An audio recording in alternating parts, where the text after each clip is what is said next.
Hi, welcome back to another episode of Your Money Mindset, guiding you to achieve lasting financial freedom and peace of mind.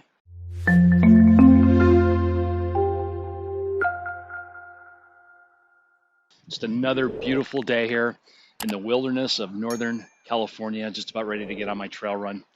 But I wanted to share and clear up some confusion in this episode. And, I'm hearing from a lot of people their confusion on which retirement accounts they should be utilizing, whether it's a 401k, or Roth IRA, or a traditional IRA. And first off, it can be very confusing.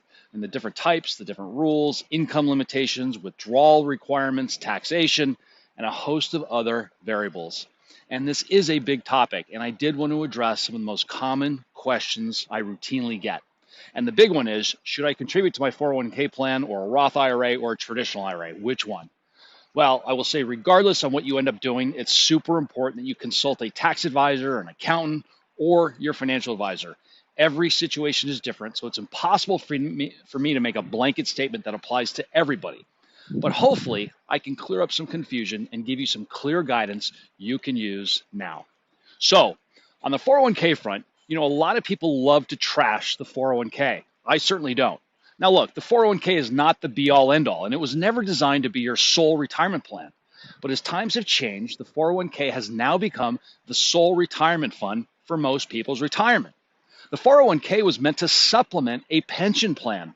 But given the state of pension plans today and the fact that fewer and fewer of them are being offered, the 401k has become the primary retirement vehicle for most people. I also want to address two other retirement vehicles, and that's the traditional IRA and the Roth IRA. So when I'm asked, should I contribute to a 401k or not, in almost 10 out of 10 cases, I will say yes, absolutely, especially if your employer is matching. I mean, that's just free money they're giving you.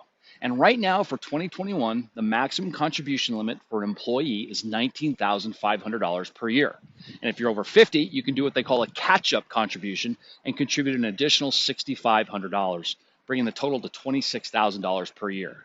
Now, keep in mind, your 401k contributions reduce your tax burden. So if you're making $100,000 per year and you contribute $26,000, your gross taxable income will now reduce to $74,000. So instead of being taxed on $100,000, you're now being taxed on $76,000.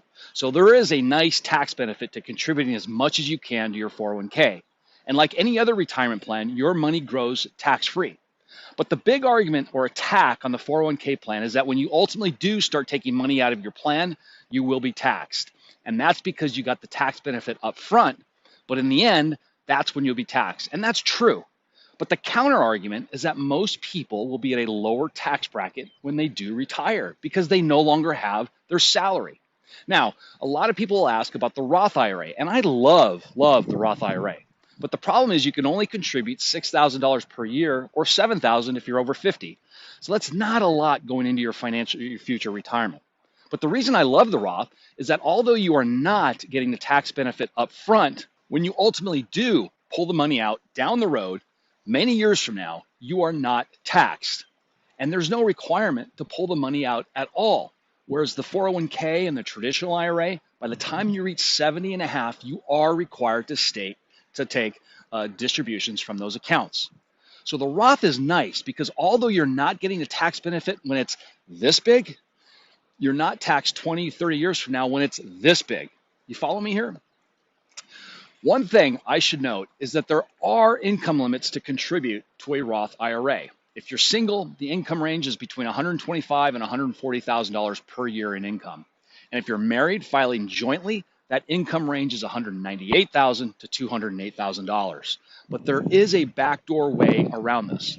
So without getting too confusing, you could contribute to a traditional IRA and then convert it to a Roth. And without getting into the details, just know there is a way around those income limitations in many situations. So what to do? Well, it all depends on how much money you're making, how much money you can put away, what your timeline is, your tax rates, and so forth. There are a lot of variables in making this decision. And again, that's why it's imperative that you get personalized and professional advice before you make this critical decision. So for the last person I spoke to about this, who was in his late 30s, he was making approximately $75,000 per year. Currently, he could only afford to put away about $10,000 or $11,000 per year. One idea I threw out to him was to contribute up to the maximum matching amount in his 401k, which was about $4,000, and put the rest into a Roth IRA. So now he's maximized his 401k contribution and has that free match from his employer, and he also has a Roth working for him as well.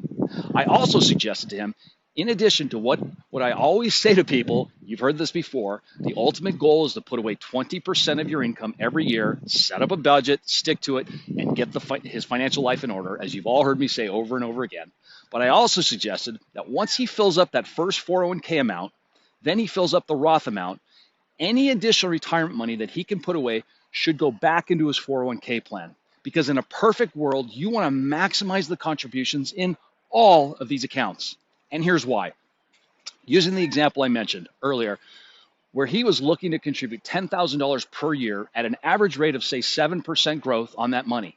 If he did that for 30 years, he'd have close to $1.1 million. But let's say he contributed the maximum, which was the $19,500 to his 401k and the other $6,000 to his Roth, or a total of $25,500.